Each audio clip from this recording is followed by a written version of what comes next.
Welcome back to CETV with the Soul Man Frank here, longest family-owned camera business in Western Australia, and we are honoured to have with us some special guests, which I'll come back to in a moment. So get ready for the journey of your life on the latest camera gear.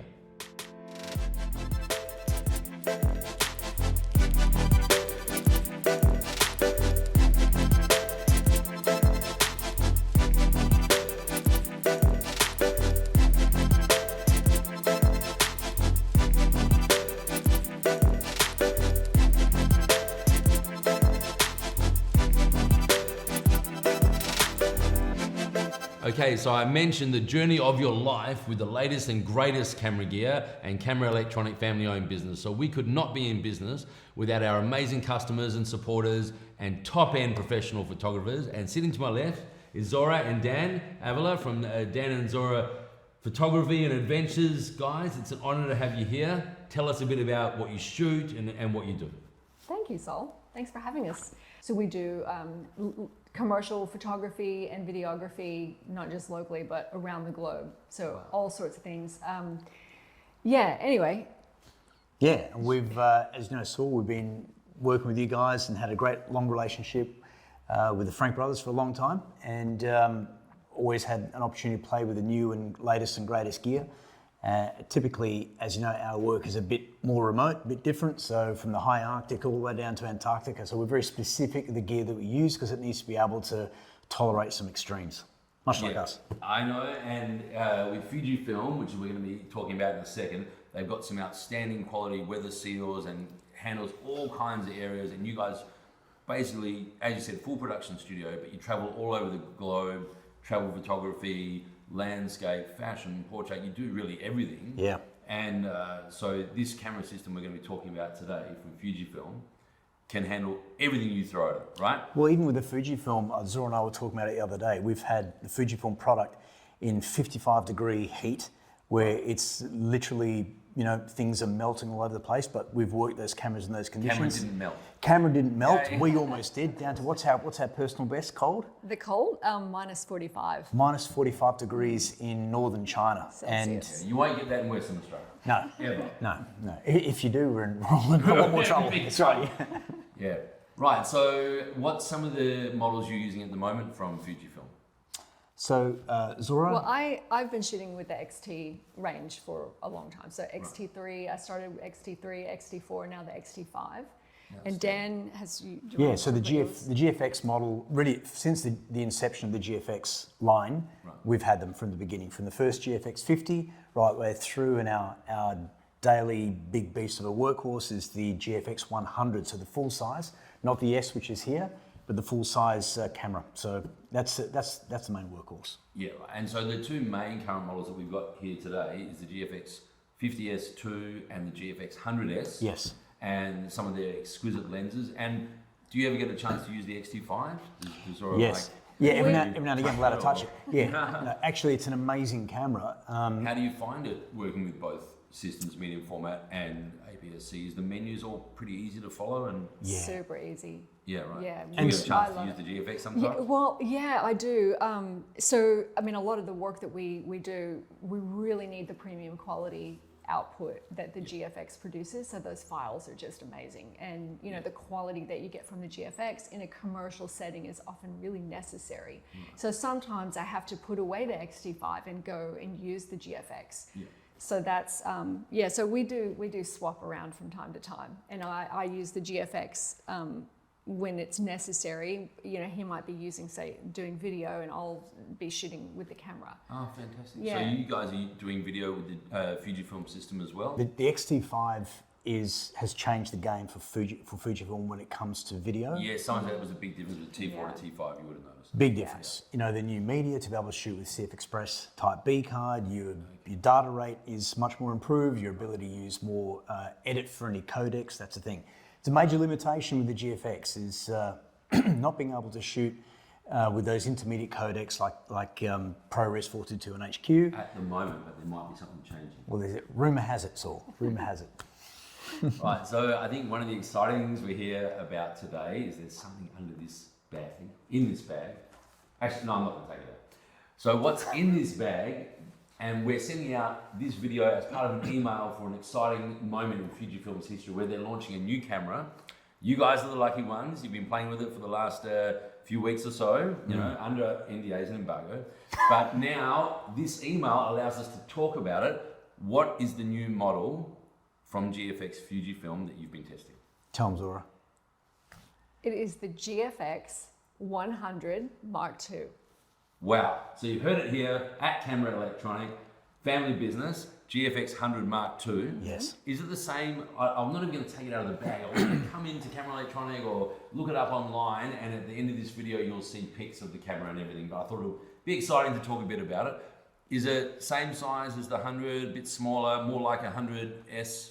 So Well, you would say this camera is a quantum change. It is, and it's smaller than the 100. Wow. It's smaller. Then and your it's, big 100, like the big tank. yeah, that So thing it's is huge. smaller. And you know, for me, I find that camera's too heavy. While I do have to use it often on commercial shoots, it's heavy for me. Yeah. You know, like I'm not a big person, and I find it heavy. And if I use it on a neck strap, my neck starts to ache after a couple of hours. Yeah. So, but the beautiful thing about this new one is it's lighter weight, and it's smaller, and it fits in my hands better, which I love. I And was it's very more lucky. I did get a chance to hold it at a meeting with Fujifilm in a private office, but and it was the shape basically of the 100S, maybe a pinch of the 100S, yeah, maybe a pinch larger, but then you get to change viewfinders and everything, right? Right. Yeah. And I guess that the size now is like you said, more equivalent to that one, but it's also, you know, I'm used to the XT5. So it's more in I guess comparable to the XT5, maybe slightly bigger, but it's so tactile, and it just fits in the hands beautifully, and the surface has changed, so it's got a more tactile quality about it, which is really nice. So if you were a natural T5 shooter or even T4, Yeah. the transition up to medium format would be really easy. It's Yes, manageable. Yeah, Yeah, definitely. absolutely. And it like definitely is something that I now have to consider as a commercial shooter, because You might do a deal after the shoot. you never know. Hey, now you're talking. Thank you. No floss on you, brother. I think. And so you both got to use it quite a bit. Yeah. Yeah. Well, I mean, you've been on GFX for a while. Yeah, so we've what shot stood out for you. probably 200,000 images on GFX, maybe 300,000 images on GFX, maybe even more. So what was interesting for us, So who's counting? yep, as long as someone's paying. So end of the day, the big thing for us was, it's one thing to like grab a camera and look at it, how does this feel, this is interesting. It's another thing to do an extensive full day shoot, team of 11 people, different environments, under a lot of pressure, where we actually built this shoot where Zora designed and ran a shoot that ran over the course of a full day. And its express purpose was to push the camera in all of its various capacities as hard as one could push a camera to really test the result. Now, that was a really unusual opportunity we got. Really, Fujifilm really good to us there and said, like, run this thing hard. So what do? Well, we brought in 3 professional ballet dancers, and you know, in a studio space, and we shot them video and photo in you know, a seamless background, and then we under constant light. Then we took it on another side of the studio where there's really strong backlight. And then what was super cool is we actually took it outdoor, and we manufactured rain. So we made it rain. I know. Yeah. I'm still blown away by that. That's right. Yeah. Took a lot of dancing And, to make that happen. It was Yeah. cold. It was like Dancers, I see what you did. Yes, you see that? Yeah. yeah. So then we brought the ballet dancers in the rain. We shot it in the rain, in the dark. We did use some powerful backlight just to, you know, really totally. just test the limits of it and see what the camera could do. Yeah, because sometimes those sensors don't handle that backlight well, and, Right. and your AF can be all over the place. And that's the thing. It's complete muscle memory when we pick up a GFX and start shooting with it. Right. How we focus, how we shoot, speeds that we shoot, reliability of the IBIS, all those things. We had to relearn. So everything that we shot on that day, every portrait, all of the video, everything, we relied on what now is a ground up rebuild, brand new system. So the X Processor 5, the new system in the camera, it's brand new. Yeah. The sensor, brand new. So it's CMOS again, but it's CMOS 2, and it's a CMOS 2 HS sensor. Very. Colours will be phenomenal. Look, You can imagine. there's so many changes in this camera. It's the biggest revolution in the GFX lineup since the GFX creation. Everything else has been incremental. This is like stop. But then from operationally, easy to just pick up and use. Easier. I mean, because when you say it's like a whole rebuild, which is awesome from an internal point of view. Tech. Can a photographer who's come off T5 or been off GFX100 II or even 100 just pick it up and use it? Absolutely. Right. Yeah. So did you find, like, with one of the reasons the GFX is so, the XT series and XT5 is so strong is its speed and its autofocus. I mean, you found that autofocus more akin to the speed of the XT5. Yeah, Wow. definitely. And that's a game changer in medium format. It absolutely is. And it did not miss a beat. It didn't miss. The autofocus, it's AI subject detection, autofocus, Wow. and That's so cool. it's on point. Okay. And we just would touch the screen where you want it to focus, and it didn't miss. Full touchscreen capability and totally responsive and everything.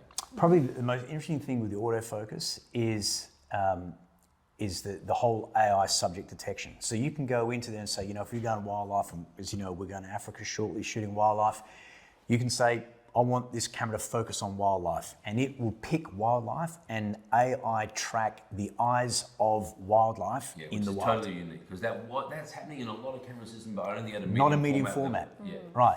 And even when it comes to the eye autofocus, we were testing a brand new lens that's come out, a smaller brother to this one here. Whoa, hang on. A new lens as well. New There's lens. actually 3 of them, Yes. and we're going to talk about that in a second. We will. What was that lens that you were testing? That was the new GF55 1.7. Yeah. So the baby brother. The baby brother to the 81.7. So what's extraordinary about that is, at 1.7 in medium format terms, you're talking like 1.2, 1.1 in 35mm terms. So if you're shooting and making a selection on someone's eye, for example, if you're manually picking that point, you can focus and get, for example, eyelashes in focus and the eyes out of focus. The entire shoot, we just chose the person we're shooting on and let the camera precision eye focus both in video and in photo, and it didn't miss. And speaking of the video, I heard that it's shooting in 8K at how many frames a second? So let's talk about video. Okay. So I am excited about it. I heard that this is a bit of a game changer in Fujifilm's lineup for what it does in video. It's a massive game changer. So let's talk video. So 8K and 4K. 8K, 30 frames, but 8K in 30 frames in ProRes 422 or ProRes HQ. So it's a fully editable format. And also now, thank the people at Fujifilm, shooting internally. Thanks Fujifilm, CF Express Type B. So all new media, which is necessary to shoot in those codecs. Okay. They're massive files. Massive files. They're going to take heaps of time to transfer, so you need the faster card. Yes. It's still got SD card slot. So it has an SD card slot, which is great. So it's certainly there. You can shoot SD. But if you're shooting 8K, what's amazing is that, look, all your cinema cameras, all your other mirrorless cameras, the way that it configures 8 and 4K, Fujifilm do it different. Track this is really important. The whole beauty about these cameras is that absolutely massive sensor, right? So when you're talking about 4K deliverable, what's brilliant is if you get a full sensor readout in 4K. This camera in 4K uses the entire sensor, and in 8K it crops. Okay, so which is great because in 8K, but you want extra reach. So in 8K you're already getting that extra reach, which you can get there again. But 4K, 60 frames in a medium format. In medium format. And with autofocus, all that subject detection, that eye tracking in medium format, in ProRes, HQ, and we tested it all, and then we pushed it all through DaVinci Resolve, and it is gorgeous. The files are exquisite. We've got DaVinci Resolve available. The same, quick plug. And then I know you guys didn't get a chance because it was so sort of new and exciting, so many things were happening, but they did release 2 tilt shift lenses as well. Yeah, I think for tilt shift, that's been a really thing. It's been a long time coming for Fujifilm. So for tilt shift, for us, we use tilt shift. Years ago, we had clients asking us, and I know you I was one of the ones in the pro space. You do use them, even if they're only once in a blue moon for certain shoots. When they're there, they're gold to have tilt shift on the side. So tilt shift is really important, and there are methods of adapting bellows tilt shift and all that sort of stuff. But to have native GF class as tilt shift, and here's the thing too: there's tilt shift and there's tilt shift. The most useful when it comes to architectural work, the most useful focal range is about 30 millimeters because it's not so wide they're getting distortion and separation of your subject. So this new unit is perfect. It's not too heavy, so it's f3.5, I believe. Correct. It's 30 millimeters, perfect focal length, rotational, and it also sends all the data from your tilt and shift back into the camera. So I did get to hold one for a very brief moment. Yeah. And it's got the locks, so yeah, rotational. You can rotate. Lock it. It's very And think about it too, you have this massive 4x3 sensor that you can optimize how you want to tilt and shift. I think to us, that is, together with the camera, that right there is a major, exciting transformational shift. Some of your landscape stuff, you'll use it definitely, I'm sure. Oh, we would, look, landscape, yes. Architecture, 100%. all the time. 100%. Yeah, and what was, to test your brain, what's the focal length of the other one? One's 30 mil, what was the other one? It was a long 100 millimeter, yeah. And that's fantastic for product photography, where you want to actually get a macro look, but you want to change the plane of focus to have, if you're getting a bug or a watch or a ring, have everything in focus. Or you can reverse I've seen them with watch photography, outstanding if you're doing a watch that's all curved and you've got it sitting there, what you can do with it, without focus stacking or peaking. It's incredible. So if you can just arrange a relationship with Rolex, we'll work it out between us. We'll do some shots. Is that all right? We'll make it. Okay, yeah. So we've got an amazing lineup from Fujifilm, 2 tilt shift lenses, the new 55mm, the GFX100 II. So they're still going to have the 50S to the 100S, and then like the big brother, but still in the shape and size of the 100S, maybe a pinch larger, and then you get interchangeable viewfinders, is the 100 II.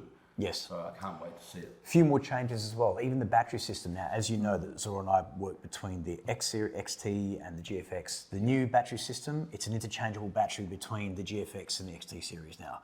They've So always again, been amazing that way. it's just smart, right? It helps people out in terms of the amount of gear and charges and all those things, and on the job. Is your battery flat? Is my battery flat? Right. We can just switch between them. Yeah. Fujifilm, one of the few to come out with the twin chargers as well, so it's a really easy, seamless system. And then we're going to be able to see some of your work, because keep watching this video, you'll see a link to the video of Dan and Zora's shoot. So Well, what's interesting as well, so 100%, but also I should mention something else as well. Yeah. You mentioned that the GFX100S, it's the smaller camera, and the 100 is the bigger camera. Correct. So this new I one, know what it is. it's modular.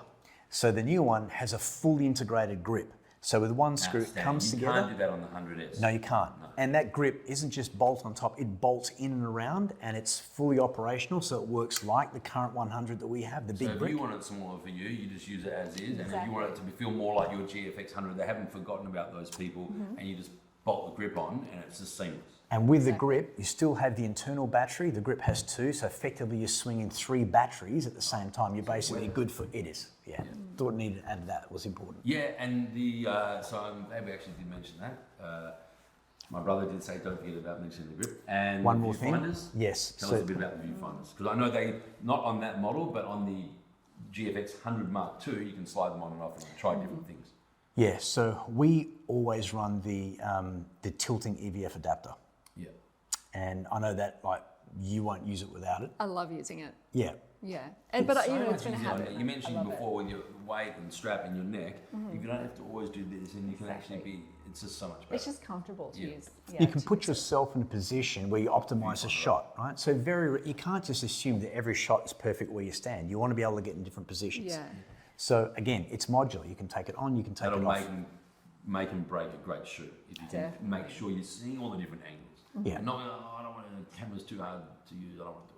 I think what we'd say to you and any of your customers, if you're sort of on the fence, is the tilting EVF adapter worth it? We would just say it's worth it at 3 times the price. Don't do that, but it's worth it at 3 times the price. No, but you've got to keep watching and click on the link to the outstanding video that Dan and Zora made about this shoot. The ballet dancers and made their own rain. I can't wait to see this, so keep watching. And we're going to even get to see a finished image. Yes. And a raw image. Exactly. Do you want to explain that, Zora?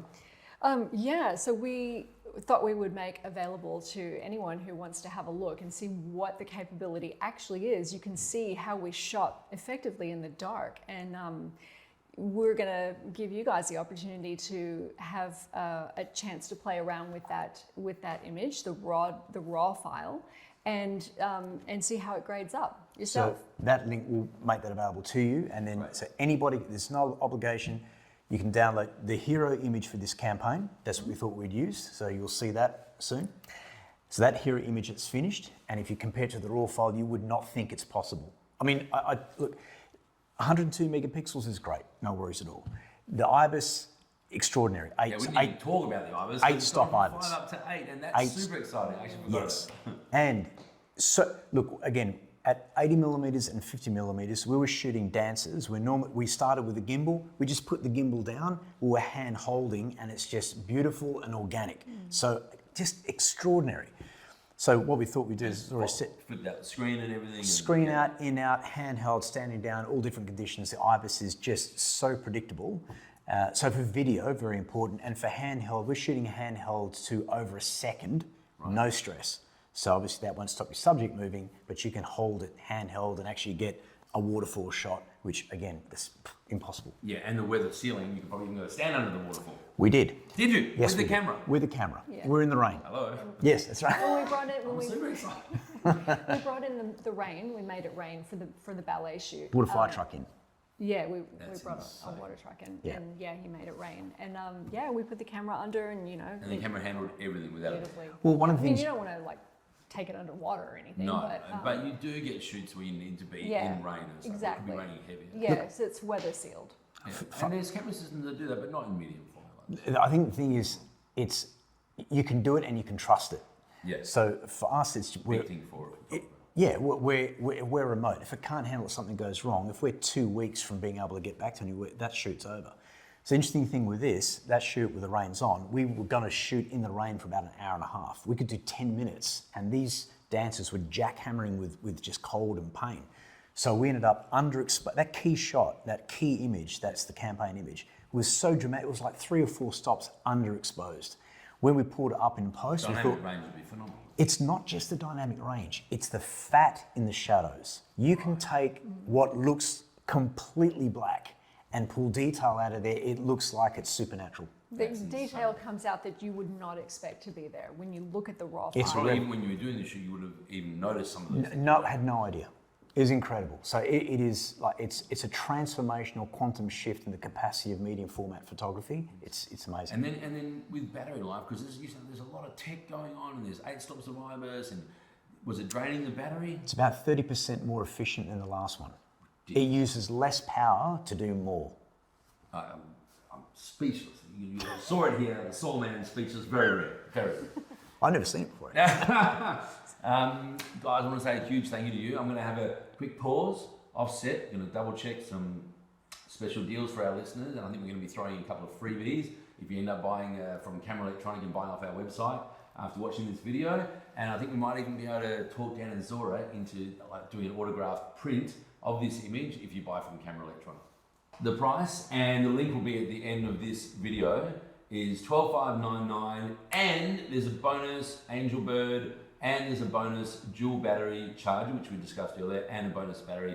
The total value of that is $389, and you can speak to us about getting a print, nice size. We'll look at maybe 8x10, maybe a bit bigger. Come and speak to me, Saul, and mention me, and we'll get it signed by Dan and Zora, and you get to see that stunning image sent out with your camera. So whether you're shopping in-store or online, that's totally possible at cameraelectronic.com.au. And I just want to say a huge thank you to you guys. Without creatives and artists, photographers that you guys are traveling the globe and testing this gear, we wouldn't be able to learn everything we've just learned. No, it's a pleasure. Our pleasure. So a huge thank you to you guys. Thanks, Saul. Thanks so much. Good to see you again. Dan and Zora, guys. So I want to say a huge thank you to all of our viewers for watching CETV, the Soul Man Frank, my brother Howard and I. It's a family business. We're honoured to be here. We've been going since our father started over 52 years. And please stay tuned, subscribe to our YouTube channel, and you'll learn more about photography, videography, equipment, and meet our awesome guests that actually get out there and shoot the gear. Couldn't be here without you guys. Thank you so much for your support.